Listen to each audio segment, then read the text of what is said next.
অসহ্যের নামের জ্বালা 100 বার অসহ্য 100 বার আরে কোথাও কিছু নাই একবার হই ভোর বেটা রাতারাতি করতে আমি মাথা আমি ভেঙে দেবো কালী প্রসাদ সামনে তীর্থেন এই নদীয়ায় কোন বৈষ্ণবকে আমি মাথা তুলতে দেবো না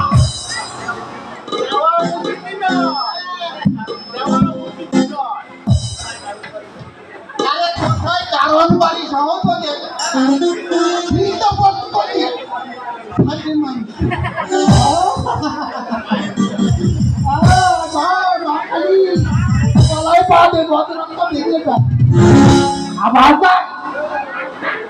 এইসব ছেড়ে ছুটে দিয়ে কোথায় ওই 100 টাকা দিয়ে পূজা করতে কোন ভদ্র সন্তান নিয়ে যাও সজ্জিত করতে পারে কিন্তু সইছে তো এই তো সেদিন শ্রীহট্ট থেকে গরিব ব্রাহ্মণ জগন্নাথ মিশ্র এটা এই নবদ্বীপে এসে ঘর বাঁধল এরই মধ্যে তার নন্দন কিনা নবধর্মের গুরু হয়ে গেল দেখতে দেখতে আমাদের মতো বহু ভদ্র সন্তান ওই দলে মিশে হরি হরি চিৎকার করে নদিয়ার শান্তি বিঘ্নিত করে পুরা পতঙ্গ বুঝলে পুরা পতঙ্গ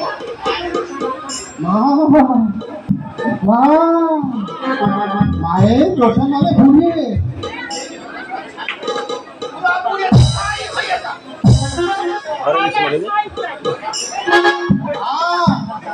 মা কালী কোনদিন এদের ক্ষমা করবে না ওরা পুড়ে মরবে ওদের মরার আগে জলের চাই গৌরঙ্গ আমি একবার দেখে নেব আর প্ররোচনায় পবিত্র শক্তি ধর্মহীন বল হয়ে যাচ্ছে তাকে আমি কিছুতেই রেহাই দেব না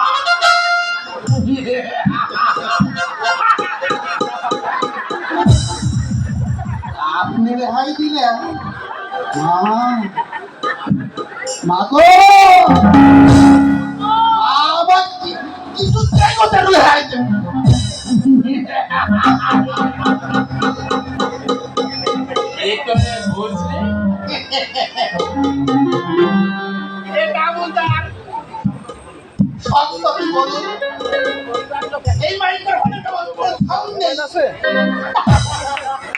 ওদের কোনো সাউন্ড থাকবে না ওকে সাউন্ড বন্ধ করে দেবো একদম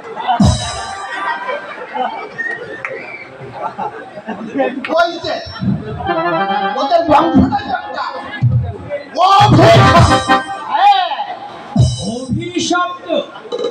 নিশ্চয় দেখুন না ওই যে ওই জগন্নাথ মিশ্র বড় বেটাটা ওই যে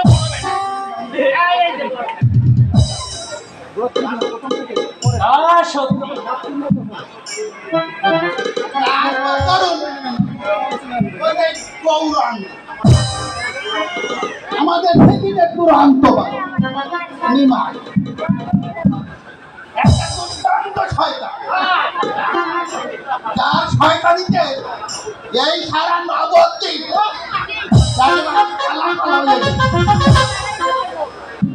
পারহীন যে করলে ওই লক্ষ্মী বলে মা কালী নিশ্চয় মা গলায় পাতে বদরক্ত বেরিয়ে যায় ওই মেয়ে ওই সাপের কামড় একবারে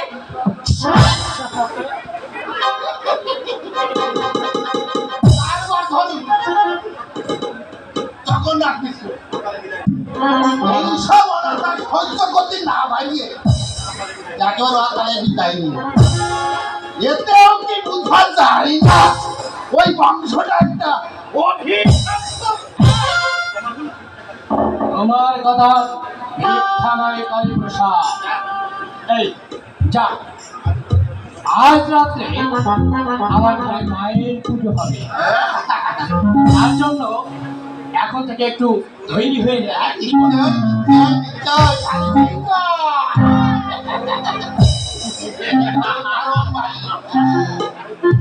এই বাড়ি করে ক্ষেত্র প্রস্তুত করুন।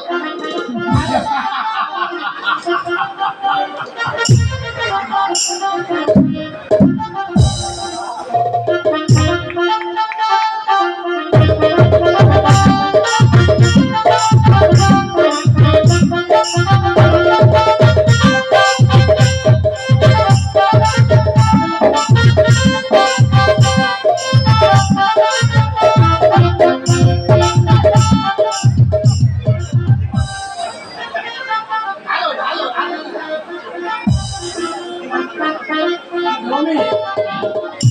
তুমি খুব বুদ্ধিমান কালী প্রসাদ। আর তাই তো তোমাকে এত স্নেহ করি। আপনাদের মতো এই রাজামণিকে ছিল আর যদি তোমার জন্ম দিয়ে